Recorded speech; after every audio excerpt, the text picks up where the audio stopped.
Welcome to Midlife Matters. I'm Marie, and each week I'm joined by my friends Julie and Mindy to talk about all the topics keeping women in their middle years up at night. Today's episode is a fun way to get to know both yourself and your friends better. Join us as we share our answers to some deep and not so deep questions. Let's get started.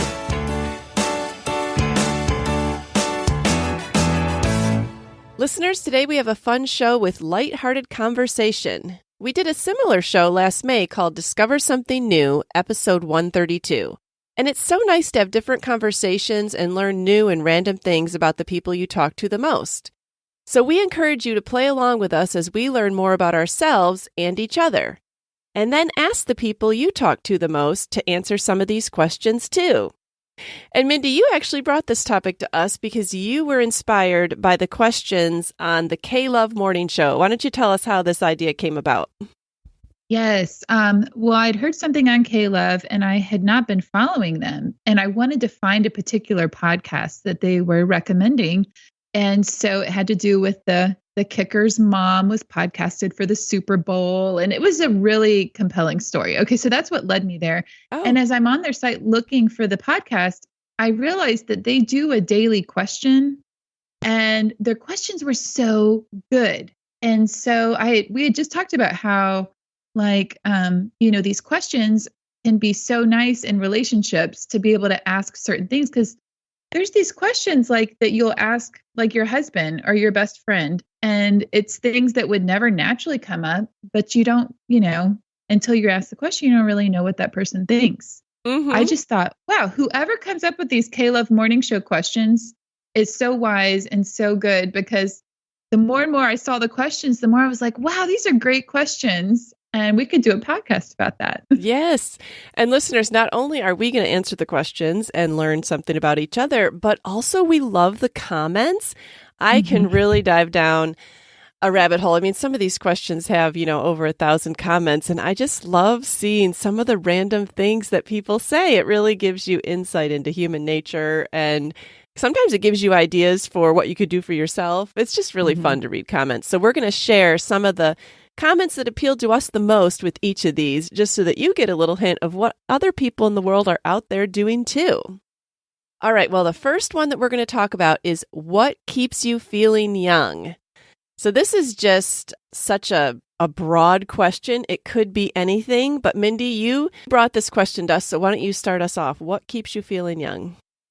What keeps me feeling young is laughing. Mm-hmm. And so it's so funny, but I just feel young when I experience joy in the form of laughter.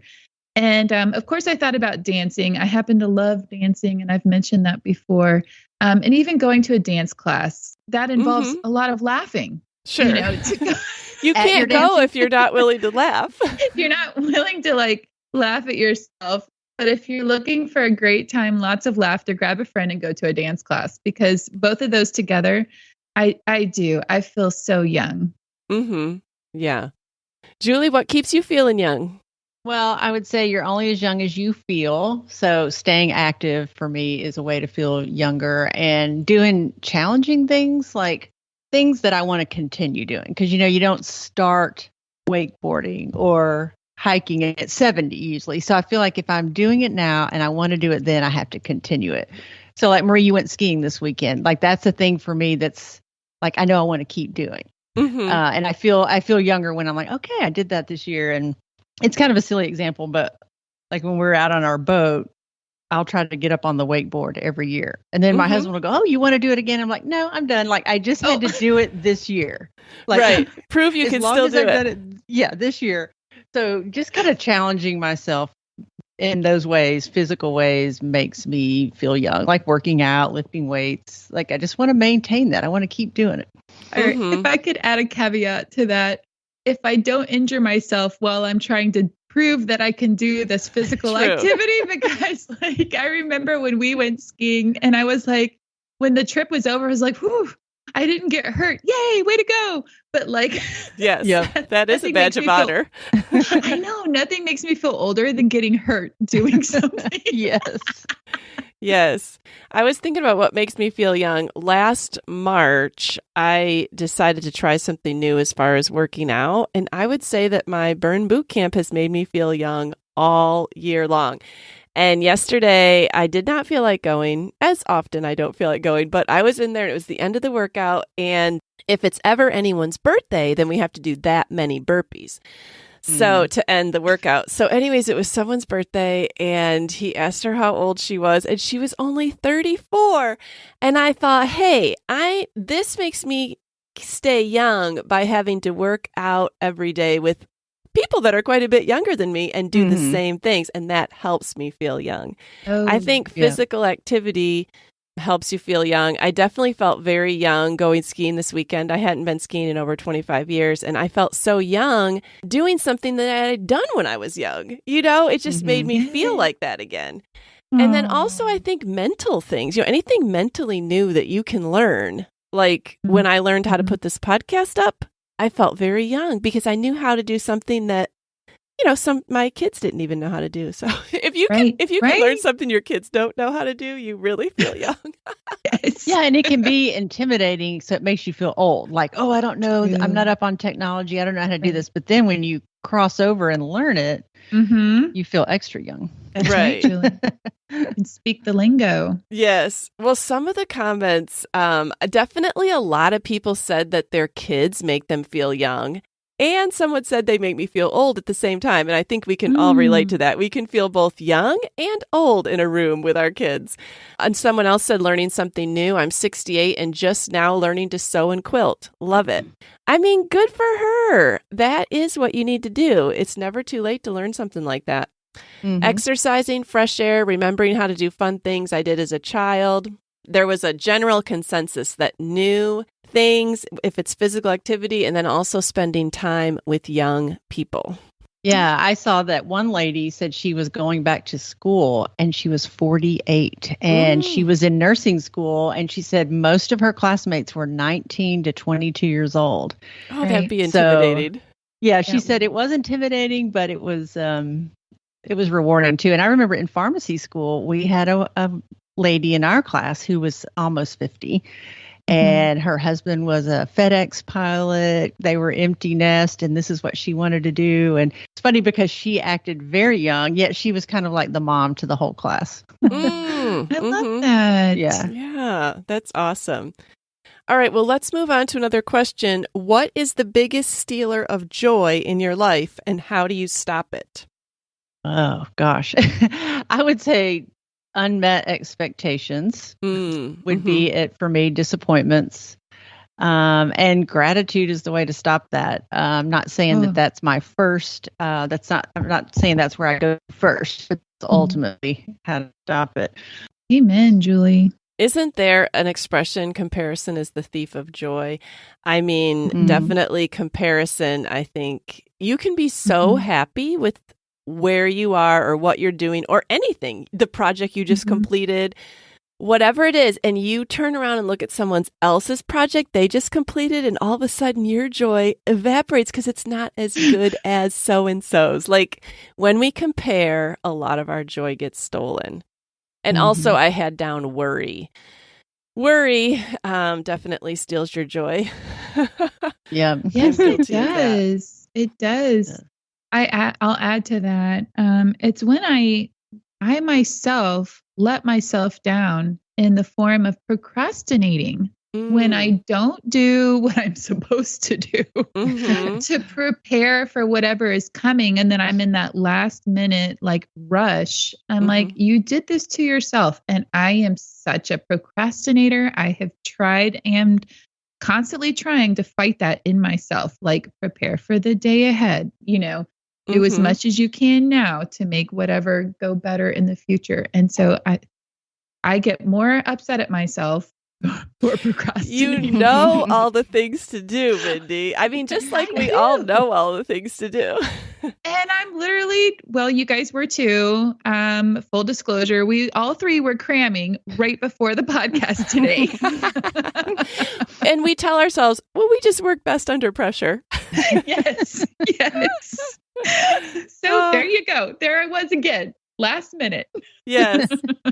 Well, one of the comments was also so true in my life. They wrote, the news and social media, Ooh, both yeah. toxic. They Yes. definitely steal joy. And another one that I could really relate to, and especially this is true with kids and any kind of trip or anything, is other people complaining. And then it seems like that's all you can hear. And it's so hard to stay positive and joyful after that. Yes. Yeah. Oh, that just gets under my skin. Yes. One of the comments I read was customers complaining all day about stuff being out of stock. Oh, Oops, that's us. I thought, oops, I better be quiet. Yeah. But, media was, I think almost everybody had the media to mention as being toxic and comparison. I saw their cell phone can be a stealer of joy. Right. And here's a good one that I really appreciated. Someone wrote, joy is never stolen. It's a choice to give it away. Ooh. And I thought, well, that's probably true. Like with the comparison thing, like we don't need to give it away. That's something we can control. Don't give it so much power. Yeah. Yeah. I liked what this person wrote. This steals their joy. Thinking about what I could have been if only. I try to look at what is because of what wasn't. And I think maybe some other women in midlife can relate to that, because we do look back and we think, oh, well, if this would have gone differently, I would be here. Or if I would have made this other choice. Or, I just think that can come into your mind as you age and you see like how the paths have turned. And so she said, don't think about what I could have been if only. Try to look at what is because of what wasn't. It goes back to Julie's expectations, I feel like. Yeah. All right. Well, what's the first thing you notice when you meet someone for the first time? Mindy, what do you notice about them? Really, the first thing that I notice about somebody is their joy and peace. You can see it in their eyes and in their smile, and so that really is the first thing that I notice. Like, you can tell if someone's stressed. You can tell if somebody's joyful. You can tell if somebody's at peace. You can tell if they're walking a hard road. You can tell if they're exuberant. So that really is almost that feeling when you first meet them. That's kind of what I put. Yeah. What did you put down for that, Julie? Yeah, my answer was kind of along those lines too. Like definitely more about their behavior than their appearance. So like their personality, their demeanor, their mannerisms. Just, are they happy? Are they confident? Are they shy? Are they interested, aloof, rude, well-mannered? I don't know. Just kind of trying to glean a little bit about who they are. And I don't know if that's sizing people up or if that's a good thing or not, but that's usually what I'm looking at. And because so many people in the comments said smile and eyes. I mean, that was an overwhelming response. And you can tell a lot about people by those things, but not always. Sometimes you have to look a little deeper. Right. I think I definitely do notice if they make eye contact and if they smile. And I liked what this person wrote because I think I can really relate to this. She wrote, I always notice how a person receives me, meaning are they genuinely glad to meet or are they greeting someone in a perfunctory manner? It's obvious to me when someone is just going through the motions. Some people are insincere and it shows. And basically, I know where I'm not wanted or being dismissed. And that said, I always try to be warm and inviting when meeting people.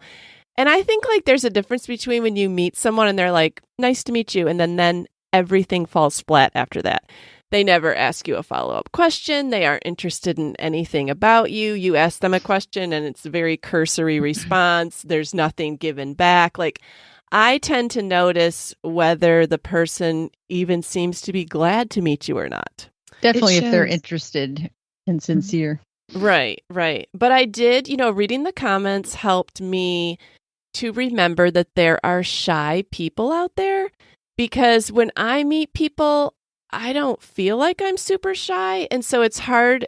I might be writing someone off as, oh, they're just not interested or they're kind of rude. When somebody wrote, I guess I'm an odd duck because I truly do not notice anything about the person when I first meet them. I'm a little shy and I just greet them and either stand there or go back to what I was doing.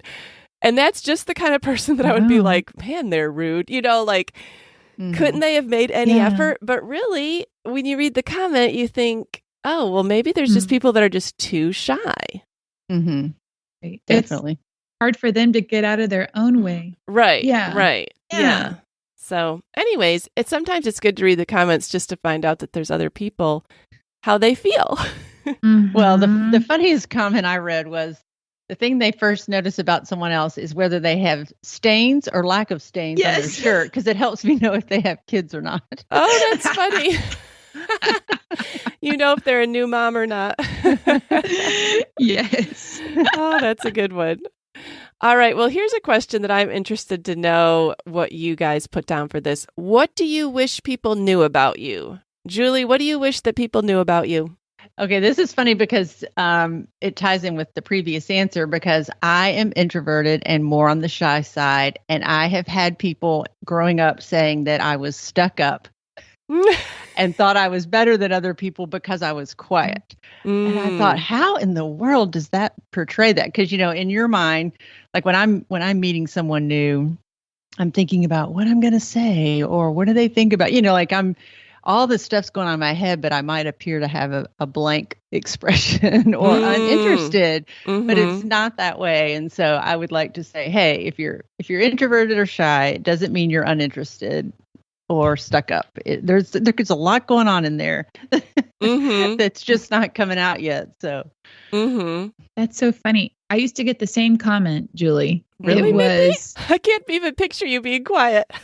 I know. Well, it was not my nature to be outgoing. That was a skill set I had to learn from moving so much, because I would get that comment and I would think, oh, I need to be more expressive, or I need to just put them at ease, or, like I developed a skill from that, because people always said, oh, I thought you were so stuck up. And then I got to know you and you're so nice. Thank you. That's kind of a backhanded compliment. Yeah. I mean, we're talking like high school, middle school, high school. So that, kids are so nice. They're so lovely. Okay. So I loved thinking about this question. So what I wish people knew about me is I don't need a lot of maintenance when it comes to your friendship. So please don't apologize when you can't give me a lot of attention. But on the same note, I'm also so thankful for them that I hope that they know that I can't always give them all the attention that I want to because of things going on in my life, but that doesn't make them any less valuable to me. And Mindy, I've heard you say comments like that over the years. Like, really? Well, like when someone couldn't make it Debbie's wedding, you were kind of like, oh, it's fine. Like, you just, or if plans between the two of us got canceled, you don't, it's not that you don't seem like you care. It's just that you don't really seem to require a lot of maintenance and. But I know things happen. Like, things happen to me. Yeah. Right. So, So I am low maintenance. Don't apologize. Just be my friend. The best kind of friend to have. So if you haven't seen Mindy in 3 years or so, you're still on her list of friends? You're on my nice list. Don't worry about it. Yeah, you can just jump right back in there. That's right. She'll be fine. That's good. That's really good, Mindy. All right. Well, what do I wish people knew about me? Okay, this probably applies more to family and very close friends, but if you think I'm hard on you, believe me, I'm harder on myself.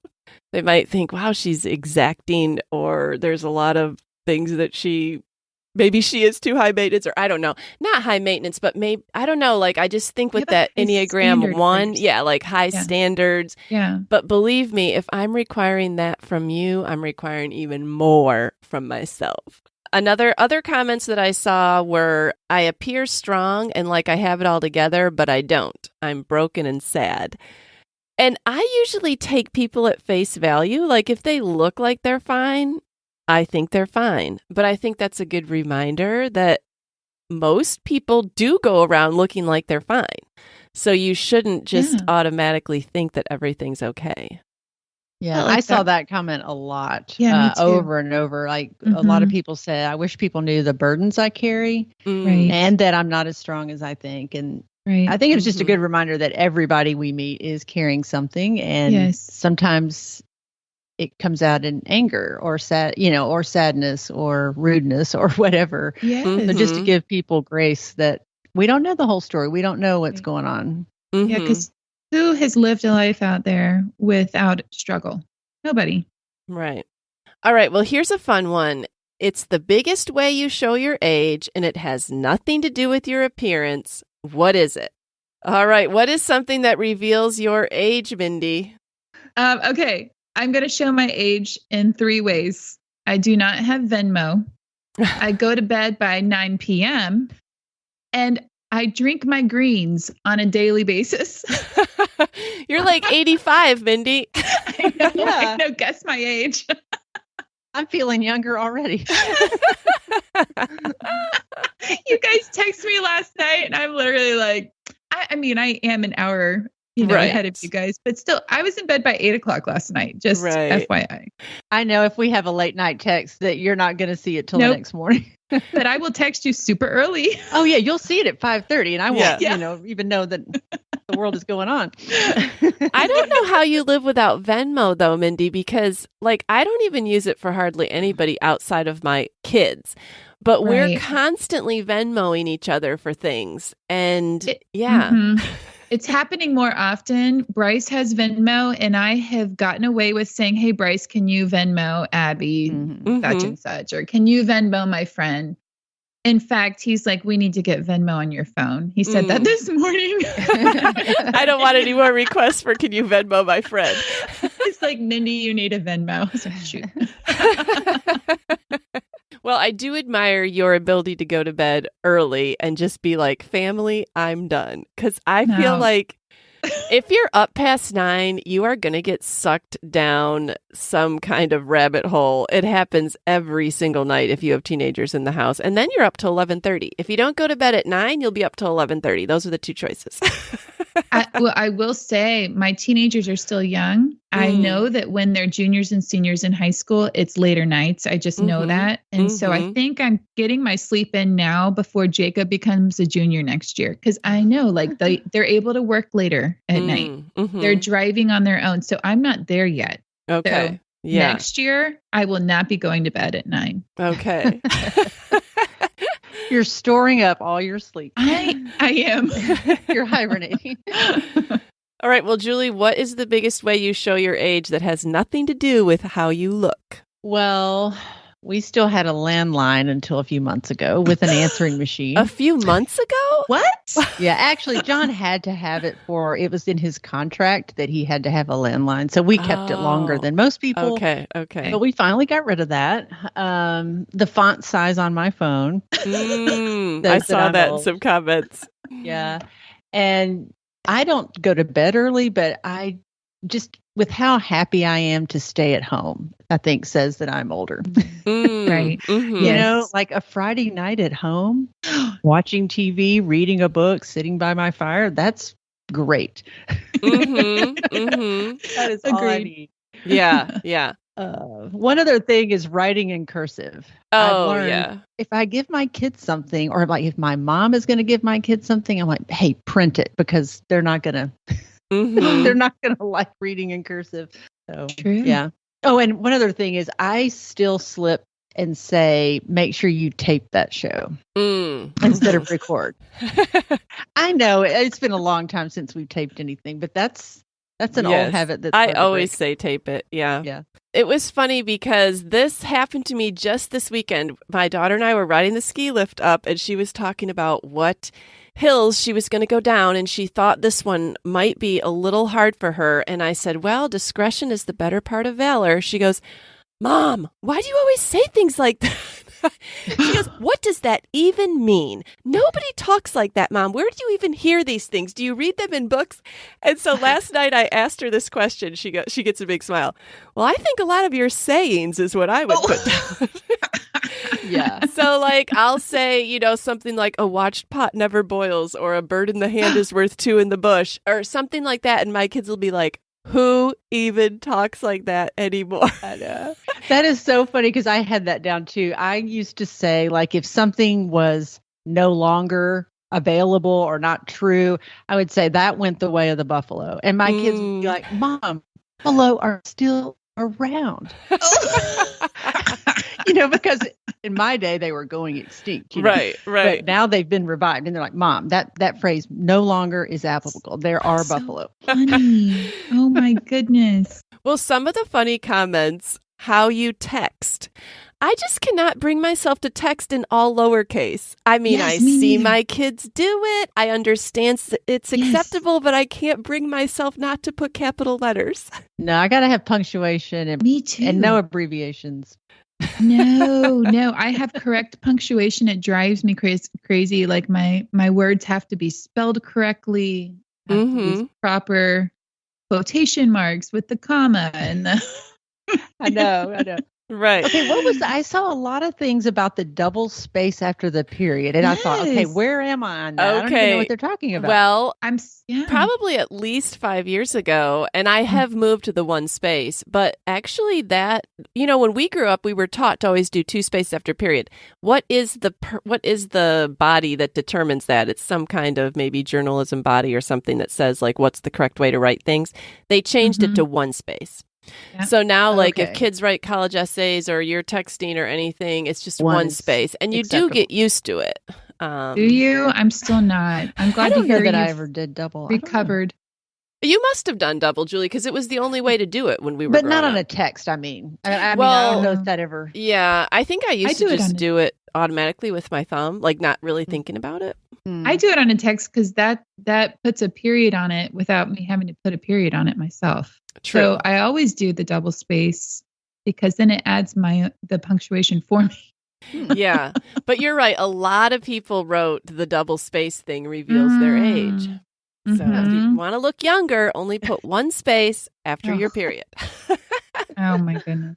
Well, another question is, how do you find motivation? I loved reading these comments because I want to know what motivates other people. Mindy, how do you find motivation? Well, I feel like it can be different on different days. So sometimes it's remembering the struggles and victories of the past. Like it's literally taking a deep dive into where I've come from or things that have been worked out. And then I'm motivated to keep going. And sometimes it's through an encouraging podcast that I could definitely find some motivation. Sometimes it's a song that just has a great beat. And I'm like, oh, for some reason, like I was feeling down before that came on. And now all of a sudden I'm feeling, motivated. And funny answer, but sometimes it's coffee. Literally, sometimes like, give me a cup of coffee in the afternoon and I feel like I can just do anything. So yeah. Yes. Yeah, I don't really drink coffee for motivation, but I know that is a big one for people. This morning, I literally went to workout class because my friend Beth and I had a coffee date after. And I was like, well, to get to the coffee date, I have to go to class first. Yes, you have to go through the exercise room. Yes. Well, how do you find motivation, Julie? Well, I am a pretty driven person to feel productive and creative. So if I'm not motivated, that's kind of a red flag for me. Like, what's going on? I have to backtrack and say, okay, how am I feeling? Like, maybe I really do need to rest, and it's okay to not do anything.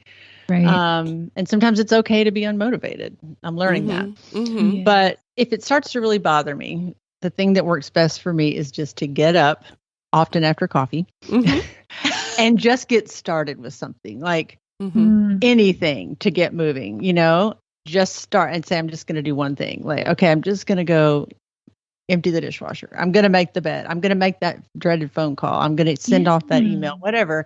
And then 99% of the time, that's all it took to get me going, First step. Just to take that first step. Yeah. And that's something, like you said, Mindy, I've learned from the past. Like, I don't feel like this. I don't want to do it, but I know it'll probably work. I would say, and my kids will laugh at this, how do you find motivation? Stories of what other people have done. I love, pull yourself up by the bootstrap stories of people's struggles and how they've overcome. I am just a sucker for anything like that. And I love to share what stories I've heard that other people have managed to accomplish if other people are feeling unmotivated. Another thing that gives me motivation is if I break a task down into manageable parts. A lot of times I'll look at something and I'm like, oh, that's just too big. Like I don't have time for that, or I don't want to do that. But if I can do one thing on it or two things on it and then leave it for another day, that really helps me.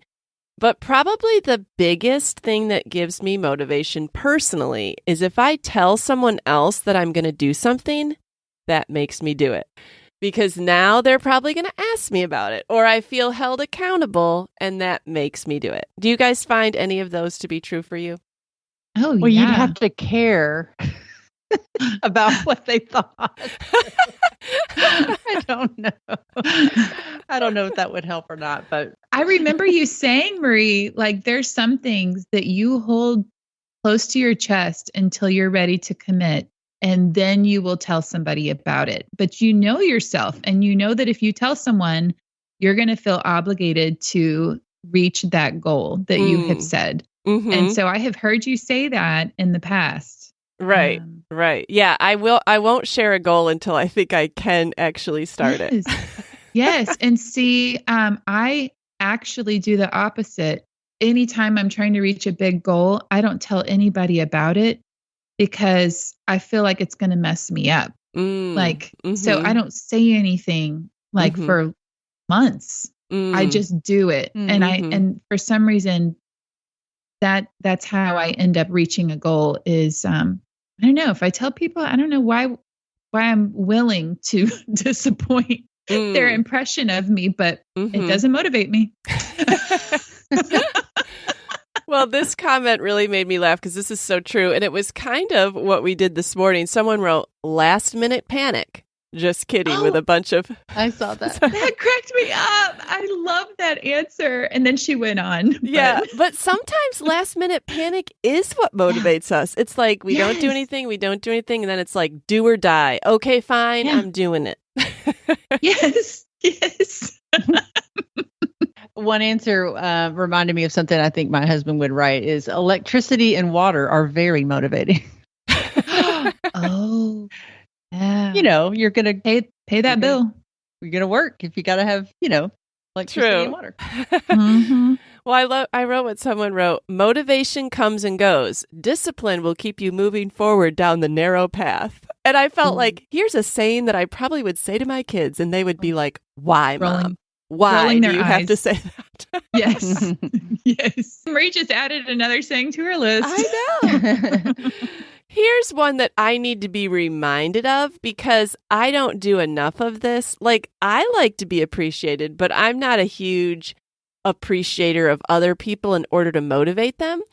I'll be like, buckle down, do it, you can do it. But someone wrote, motivation comes from being appreciated in the work you do. So I might be better to say, oh, I appreciate you doing this step. Like expressing appreciation for what they have already completed instead of being like, come on, just finish. We're so close. Move it.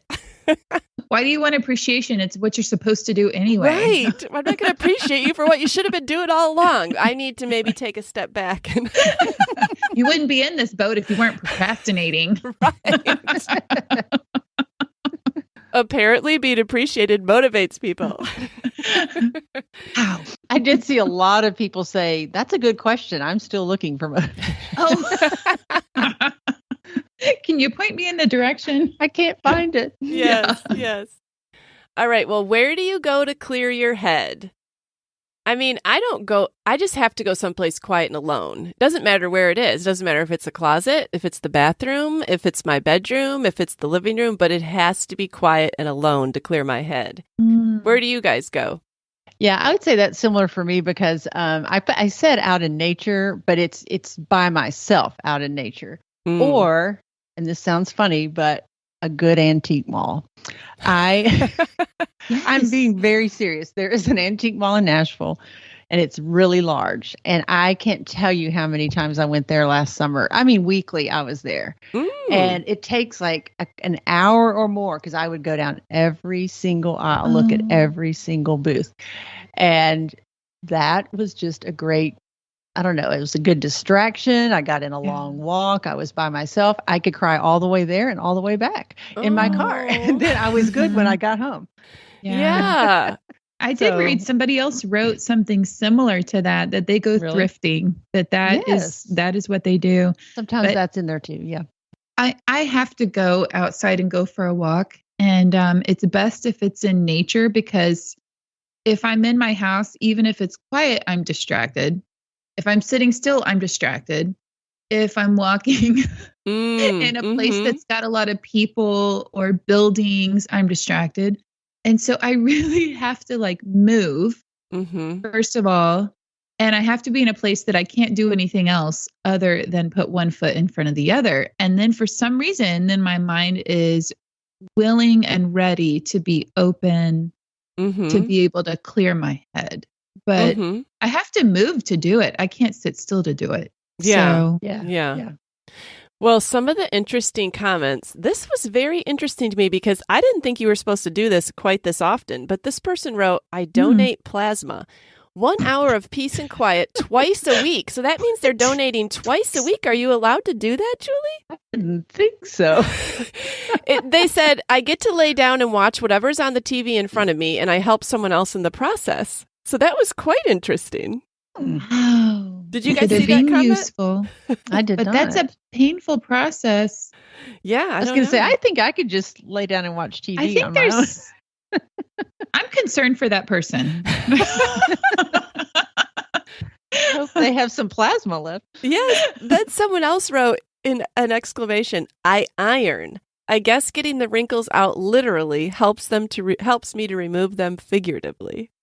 Yeah. So they're ironing. I can see that. Yeah.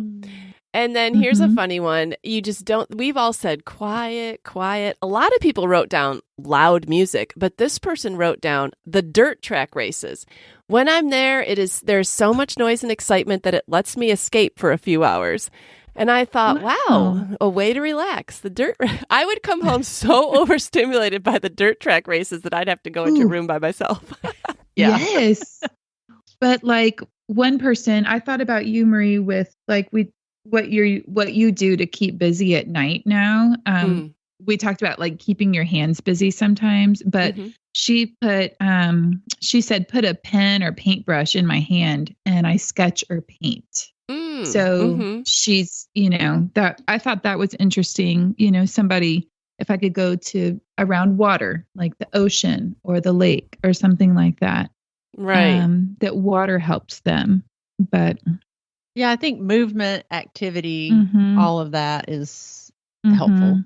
Yeah. Sounds like. Yeah. What is something embarrassing you've had to Google?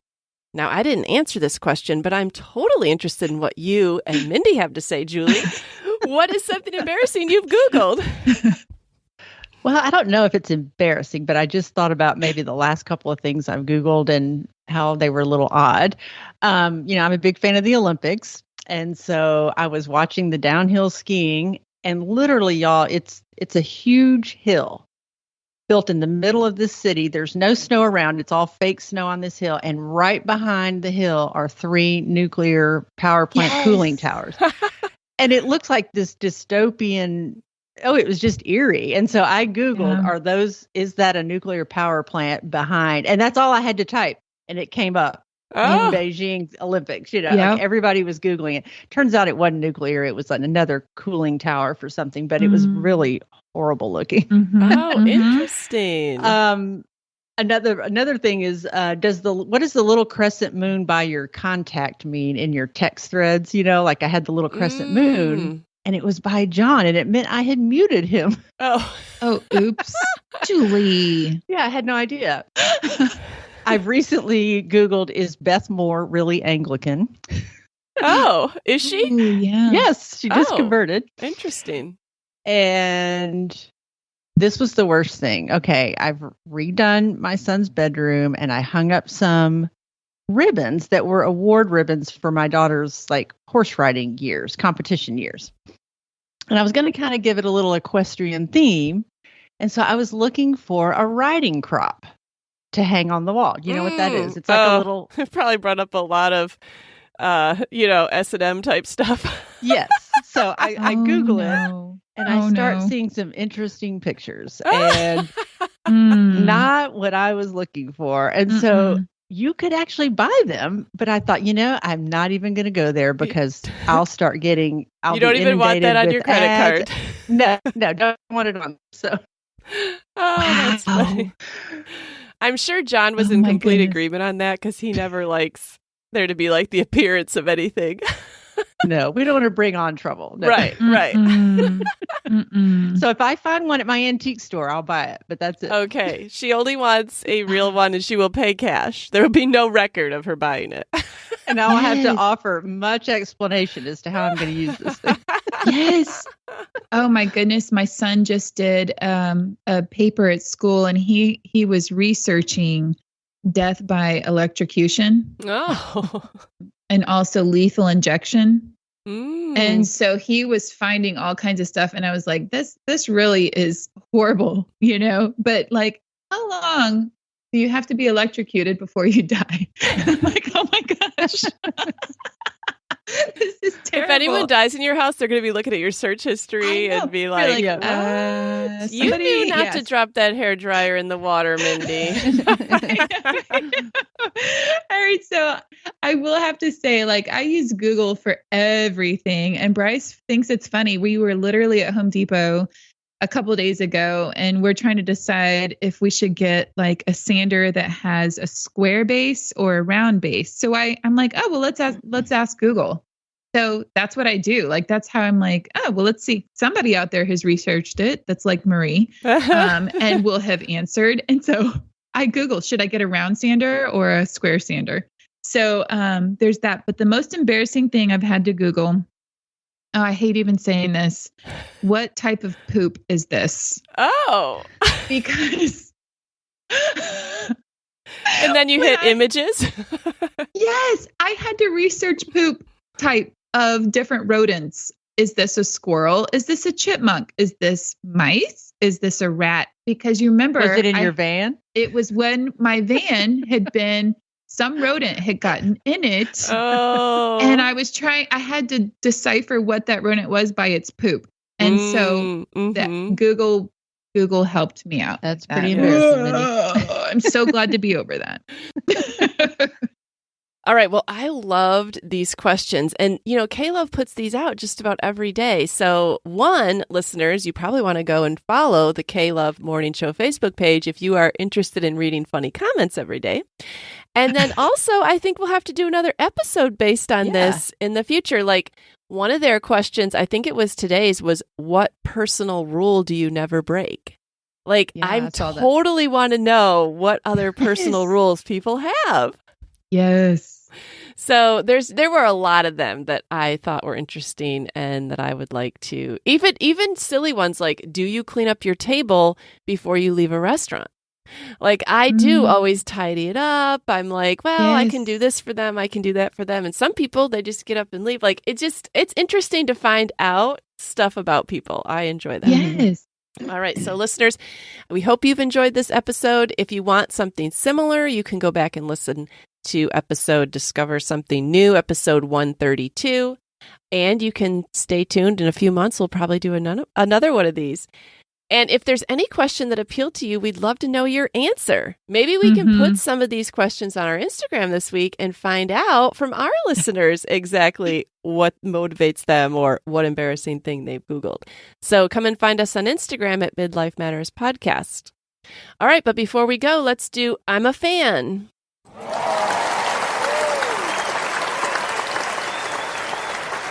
And Mindy, what are you a fan of this week?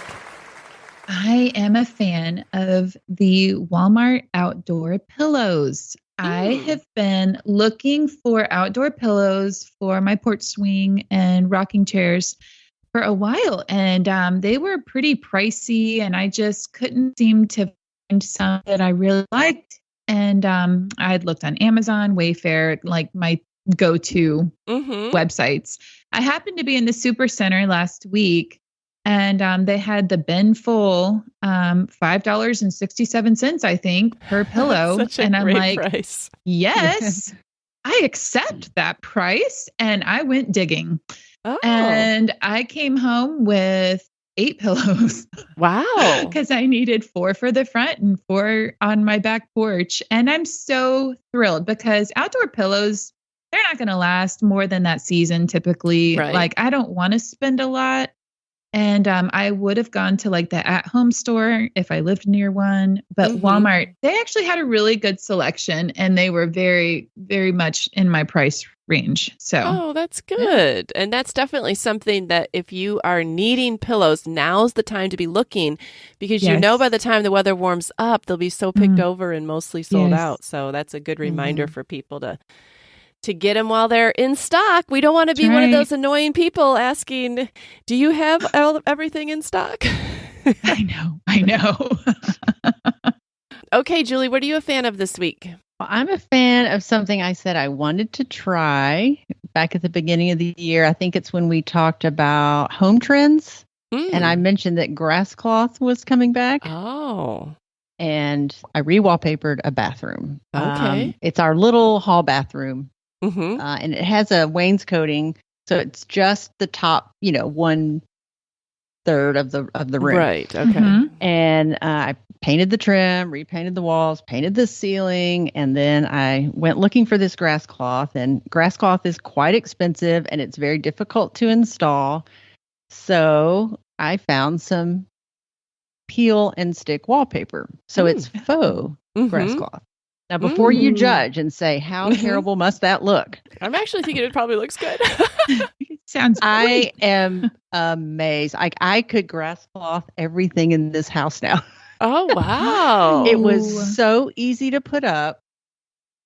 It is amazing. I just can't say enough. Well, good will you stuff. take some pictures and we'll share them on Instagram? Yes, I will. It's a little hard. Inspiration. My bathroom doesn't have any natural light. They didn't take great pictures, but I do have some. And very easy to install. Such a quick transformation. Like I did it in a day. Wow. It was not terribly expensive. Of course, I wasn't doing the whole wall, and it was a small room, so it's not cheap. But for my case, it was a pretty good price.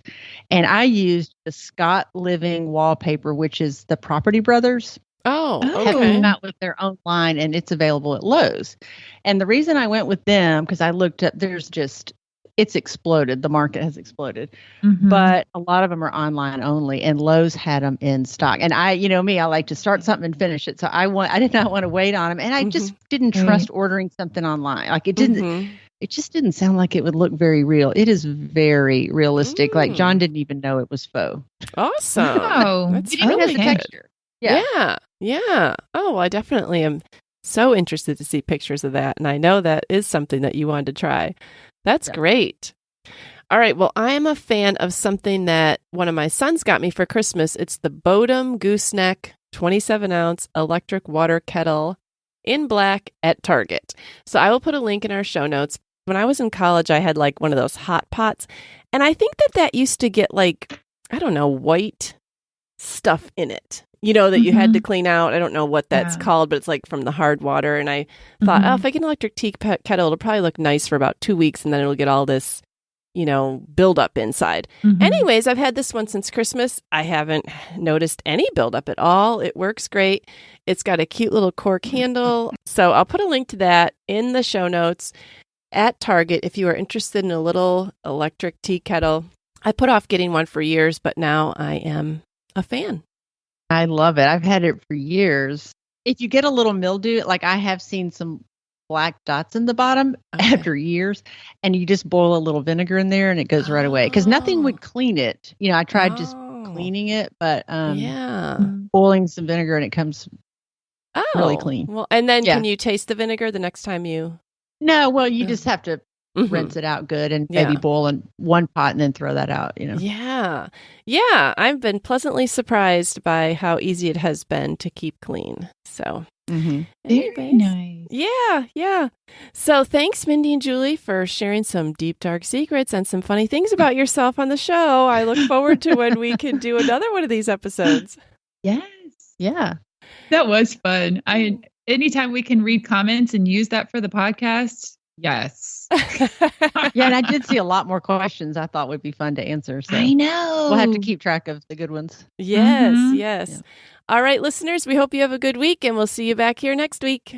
All right. Goodbye. Bye. We're so happy you joined us today. You can find the show notes for this episode at midlifematterspodcast.com. Also, please tell a friend about the show and help them hit the free subscribe button on their favorite podcast app. Be sure to follow us on Instagram at Midlife Matters Podcast. That's where we post pictures and stories about all the things we talk about in each episode. Thanks for listening, and we'll see you next week.